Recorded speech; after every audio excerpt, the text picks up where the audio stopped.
All right, guys, back again. So here at Cattle Collection, it was a journey, and I had to find people that were business minded. I had to find people with a vision. I met with a lot of different people. I didn't really share my vision with a lot of people, but I just kind of gave a little bit of insight of what I want to do and what I don't want to do. Cattle Collection is a real brand. I mean, as you see on the back of the pickup, I'll move a little closer and let you see it. I mean, it's a brand. So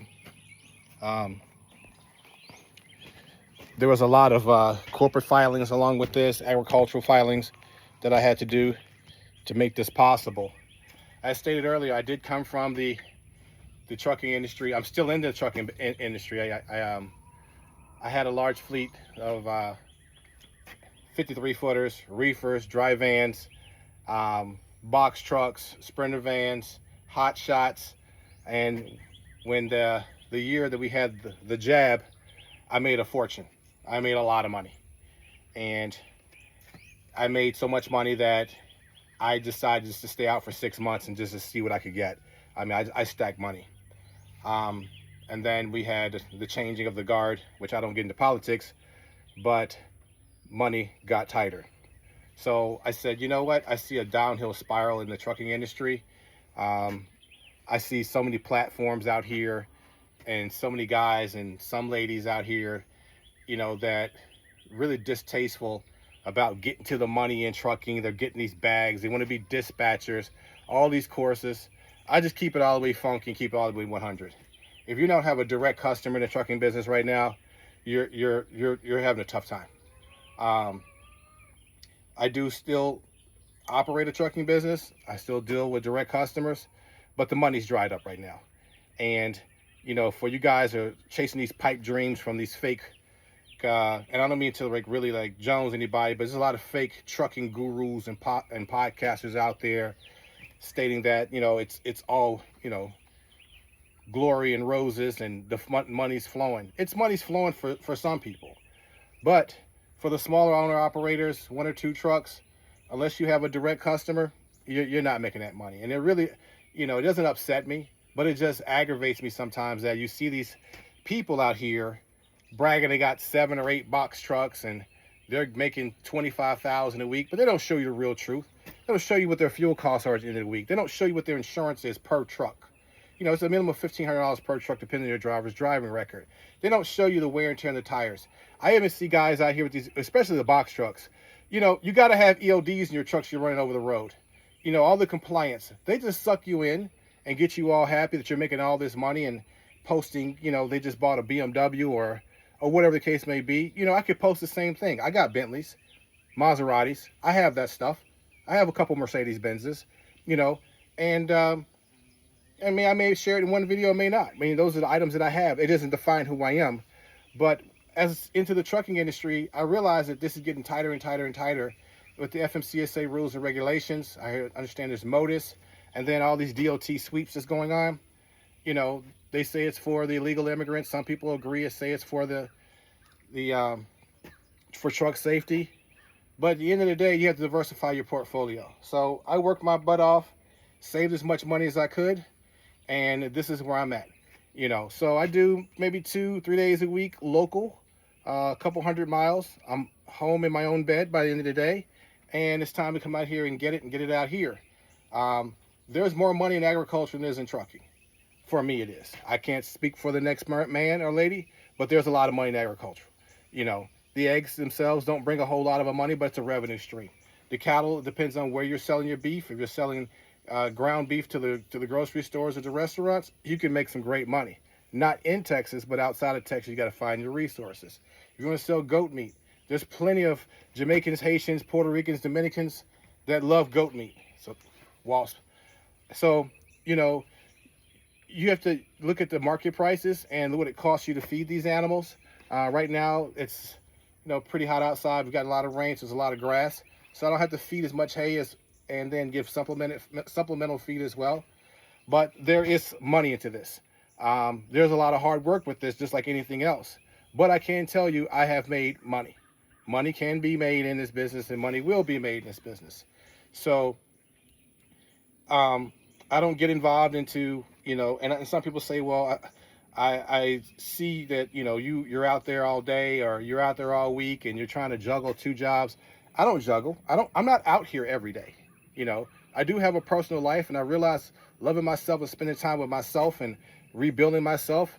You know, there's a brand here. Yes, it's Cali Collection. You'll see the Cali Collection body washes. There's Cali Collection clothing. There's ladies' cowboy boots, hats.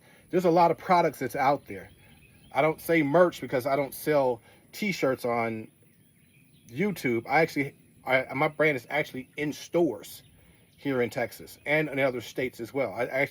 The other brand is Trucker Ass, Trucker space AZZ, keeping that ass clean. Those are shower body wipes for truck drivers. You can find them on Amazon, Trucker Ass. So I'm one of the owners of that that product as well. So, you know, you have to look at how things are operating in this world. You got to look at how the flow is moving. You can't get stuck on someone else's platform, and you can't be scared to step out on life and do your own vision. You know, I mean, if you fail and it's not working for you, hey, pick yourself up and try it again. But don't do something that ends up becoming a hobby. You know, you got to take care of yourself. You got to find yourself a peace of mind. You got to meditate. You got to focus and have a vision. Without provision, there is no vision.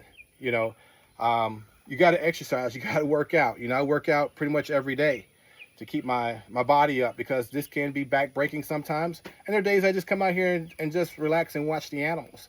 So it's not always physical work. So, you know, 1 day or 2 days a week, I'll come out here and really get it in and really put in some work and check fences and cut and weed eat and spray and, you know, from sun up to sundown. And then, you know, I just may do a walkthrough the next day just to see how things look out here. But there's always something to do. And you can't break your neck coming out here thinking, oh, I got to do this, this. You can only do what you can do today. You know, you got to get a peace of mind and some sanity, and you got to be safe about it. So at the end of the day, you know, this is something I knew nothing about. I'm from Southside Jamaica, Queens, New York. You know, I grew up in the streets, knew nothing about agriculture. I don't have an agricultural family. I don't have an agricultural background. I didn't go to college for it. None of that. You know, I served time in the U.S. military, but I realized that, you know, our food supply is getting a little bit different, shall I say. So I decided to do something about it. And I can sit there and watch everyone's TikTok and YouTube videos about, you know, what the food supply is like, or go ahead and get it myself. You know, I do raise my own fruits and vegetables at home. And, you know, now I'm growing my own meat, not just for distribution, but also for myself as well. So my diet has changed. I eat better. I live better. My lifestyle is more cleaner. You know, don't get it wrong because I'm out here doing agricultural lifestyle. I mean, I still got it in me. So, you know, don't F around and find out. You know, and it's not to threaten anybody, but there's nothing soft here. So I grew up a little bit tough coming up out of Queens. So, you know, at the end of the day, it's like, okay, let's take that toughness and that anger, that poverty and pain and put it towards out here. So when you have acreage, you have animals, you have a great food supply, and you have a good revenue stream, you know, what more could you ask for? So a question I did receive was like, I thought you lived in Miami. I do live in Miami. It's a complicated situation that I'm in right now, but I live in South Beach and been there for the last 15 years, but I have properties in other states as well. And I do have a management team that takes care of other things for me. You know, but the logistics side of it brings me out here from Florida to Texas. I check on my properties. I'll work it. I'll work this area for a couple of weeks, and I'll hit back to South Florida.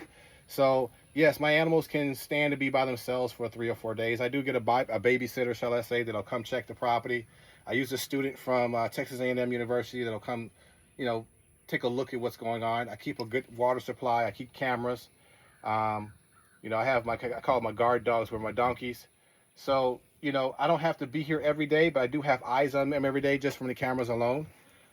So, you know, this is something that I wouldn't try to push on anybody, but I would encourage you that if you want to make yourself some good money, and especially you truck drivers, I found the loophole to success. And for my success, I can't say what's your success. Yours could be crypto, yours could be selling used cars. But I can tell you, there's no other tax breaks like agricultural tax breaks. So this concludes this video. I appreciate you guys watching. You know, I'm not going to sit here and tell you, you know, hit the like button, hit the subscribe. Hey, if you're just watching, passing through. If there's anything I could teach you, I'd be happy to teach you. To be happy. Sorry, it's getting hot out here. I gotta get up out of here. But feel free to reach out to me. I'll be happy to answer your questions. But thank you for watching this video.